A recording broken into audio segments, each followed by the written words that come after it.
انشاءاللہ ہوگی سورہ مومنون کے شروع میں، لیکن یہ کہ فلاح پانے والے، کامیاب ہونے والے اصل میں یہی لوگ ہیں۔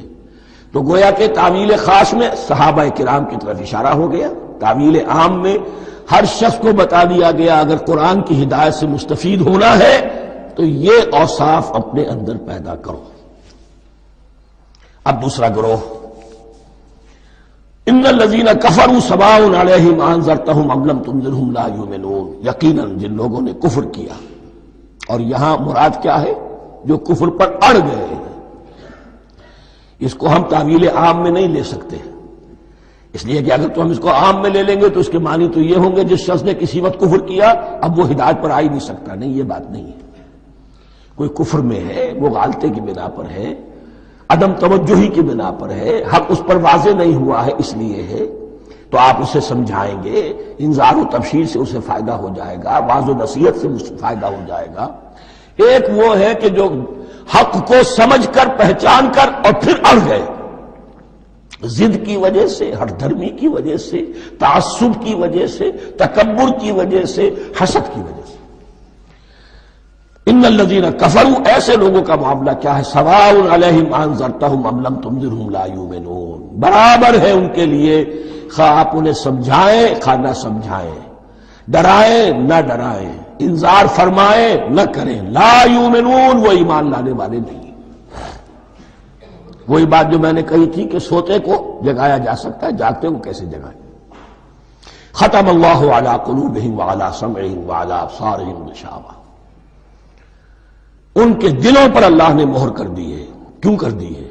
یہ ابتداءً مہر نہیں ہوئی، جب حق کو پہچان کر انہوں نے رد کر دیا، اس کی پاداش میں، اس کی سزا کے طور پر۔ ختم اللہ علی قلوبہم، اللہ نے ان کے دلوں پر مہر کر دی ہے، وعلی سمعہم، اور ان کی سماعت پر بھی، وعلی ابصارہم غشاوہ، اور ان کی آنکھوں کے سامنے پردہ پڑ چکا ہے۔ یہ مضمون سورہ یاسین کے شروع میں پھر آئے گا بہت شر و بست کے ساتھ۔ وَلَهُمْ عَذَابٌ عَظِيمٌ، اور ان کے لیے تو اب بہت بڑا عذاب ہے۔ یہ دوسرا گروہ ہو گیا، ایک رکوع میں دو کو سمیٹ لیا گیا، کل ابھی 7 آیتیں ہوئی ہیں۔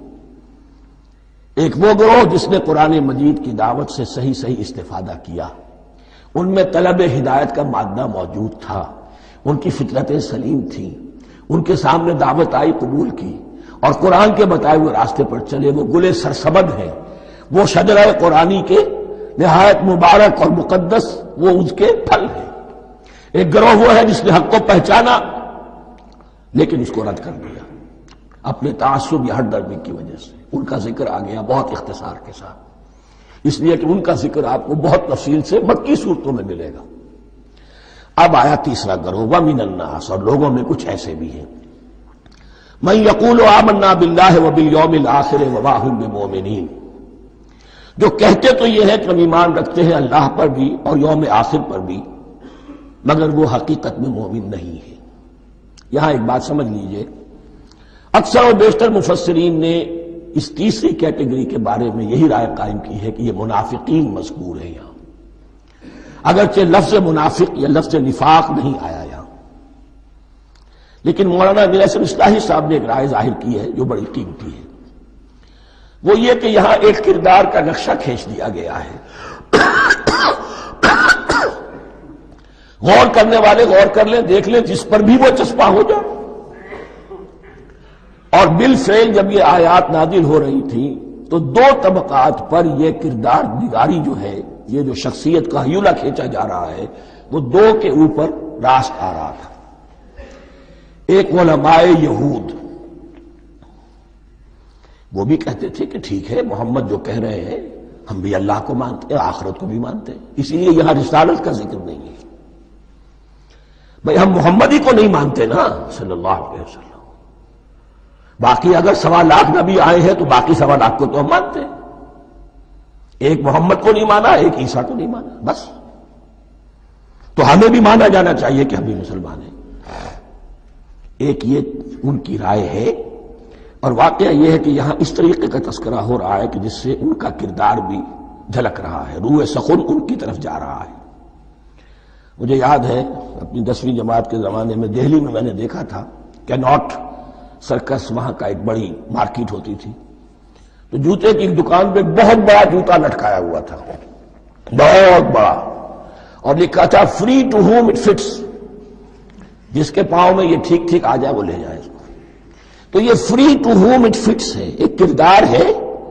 اب یہ کردار جس کے اوپر بھی فٹ بیٹھ جائے، ان میں یقیناً زیادہ تو غلبہ یہی ہے جو مفسرین کی رائے ہے، منافقین کا معاملہ جو ہو رہا ہے، لیکن یہ کردار بعین نہیں فٹ بیٹھ رہا ہے یہود کے علماء پر۔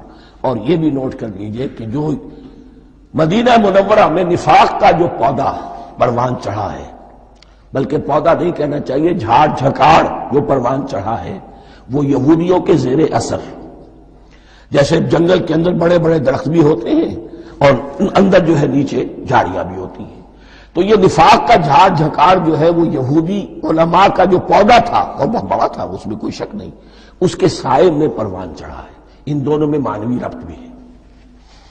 وَمِنَ النَّاسِ مَن يَقُولُ آمَنَّا بِاللَّهِ وَبِالْيَوْمِ الْآخِرِ وَمَا هُم بِمُؤْمِنِينَ، اور لوگوں میں سے کچھ ایسے بھی ہیں جو کہتے تو یہ ہے کہ ہم ایمان رکھتے ہیں اللہ پر اور یوم آخر پر، لیکن وہ مومن نہیں ہیں۔ يُخَادِعُونَ اللَّهَ وَالَّذِينَ آمَنُوا وَمَا يَخْدَعُونَ إِلَّا أَنفُسَهُمْ، وہ دھوکہ دینے کی کوشش کر رہے ہیں اللہ کو اور اہل ایمان کو۔ یہ یخادعون جو ہے یہ باب مفعلہ ہے، باب مفعلہ میں کشمکش ہوتی ہے، کشاکش ہوتی ہے، لہذا ترجمہ میں نے کیا کوشش کر رہے ہیں۔ وما یخدعون الا انفسهم، یہ ثلاثی مجرد میں آ گیا، اور نہیں دھوکہ دے رہے مگر صرف اپنے آپ کو۔ یہ یقینی ہے اپنے آپ کو تو دھوکہ دے رہے ہو، لیکن یہ کہ اللہ اس کے رسول کو اور اللہ اور اہل ایمان کو دھوکہ نہیں دے سکتے۔ سورہ نساء کی آیت نمبر 142 میں یہ کھل کر منافقین کے بارے میں یہی الفاظ آئے ہیں، ان المنافقین یخادعون اللہ وہو خادعہم، یقیناً منافقین جو ہے وہ اللہ کو دھوکہ دینے کی کوشش کر رہے ہیں اور اللہ انہیں دھوکہ دے رہا ہے۔ فی قلوبہم مرض، ایک لفظ اور رہ گیا، وما یشعرون، انہیں اس کا شعور نہیں ہے۔ یہ بہت اچھی طرح نوٹ کر لیجیے، منافقین کی بھی اکثریت وہ تھی جنہیں اپنے نفاق کا شعور نہیں تھا، وہ اپنے تئیں سمجھتے تھے اپنے آپ کو مسلمان، وہ کہتے تھے یہ بے وقوف لوگ ہیں، محمد رسول اللہ کے بارے میں کہتے تھے یہ خام خواہ جو ہے انہوں نے لڑائی بھڑائی مول لے لی ہے اہل مکہ کے ساتھ، کیا ضرورت ہے، امن کے ساتھ جو ہے بات کرنی چاہیے۔ وہ سمجھتے تھے کہ ہم خیر خواہ ہیں، ہم بھلی بات کہہ رہے ہیں، یہ بے وقوف لوگ ہیں، دیکھتے نہیں کہ کس سے ٹکرا رہے ہیں، ہاتھ میں اسلحہ نہیں ہے اور لڑائی کے لیے جا رہے ہیں، تو بے وقوف تو یہ ہے۔ لیکن وہ سمجھتے تھے کہ ہم تو بڑے مخلص ہیں، ہم مصلح ہیں، تو ما یشعرون بہت ضروری ہے۔ بعض لوگ منافق ایسے بھی تھے کہ جو اسلام میں داخل ہی ہوتے تھے دھوکہ دینے کی خاطر، اور ان پہ پہلے دن سے واضح ہوتا تھا کہ ہم مسلمان نہیں ہیں، ہم نے اسلام کا لبادہ اوڑھا ہے صرف دھوکے کے لیے۔ اس کا ایک ذکر سورہ آل عمران میں آئے گا، لیکن اکثر و بیشتر منافقین دوسری طرح کے تھے جنہیں اپنے نفاق کا شعور حاصل نہیں تھا۔ فی قلوبہم مرض، ان کے دلوں میں ایک روگ ہے، بیماری ہے۔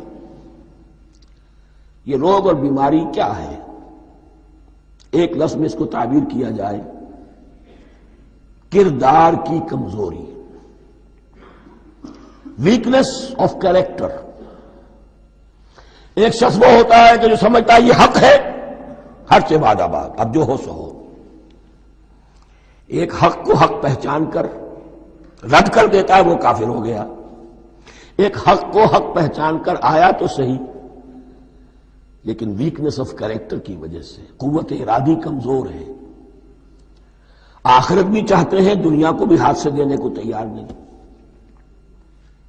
یہاں کا بھی کوئی نقصان نہ ہو اور آخرت کا بھی سارا بھلا ہمیں مل جائے۔ یہ وہ لوگ ہیں در حقیقت کہ اس کو کہا روگ۔ فی قلوبہم مرض فزادہم اللہ مرضا، تو اللہ نے ان کے مرض میں اضافہ کر دیا۔ یہ اللہ کی سنت ہے، آپ حق پر چلنا چاہیں حق کا راستہ آپ کے لیے آسان کر دے گا، آپ برائی کی طرف جانا چاہیں بڑی سے بڑی برائی آپ کے لیے ہلکی ہوتی چلی جائے گی، کوئی خاص بات ہی نہیں، چلو یہ بھی کر گزرو، جب یہ کر لیا تو یہ بھی کر گزرو۔ اور اگر آپ بین بین لٹکنا چاہیں تو اللہ اسی پہ چھوڑ دیتا ہے، ٹھیک ہے آپ سمجھتے ہیں ہم کامیاب ہو رہے ہیں، ہم نے مسلمانوں کو بھی دھوکہ دے لیا، وہ ہمیں مسلمان سمجھتے ہیں، اور یہودیوں کو بھی دھوکہ دے لیا، وہ سمجھتے ہیں کہ ہم ان کے ساتھی ہیں، تو سمجھا کامیاب ہو رہے ہیں، حقیقت میں کامیابی نہیں۔ فی قلوبہم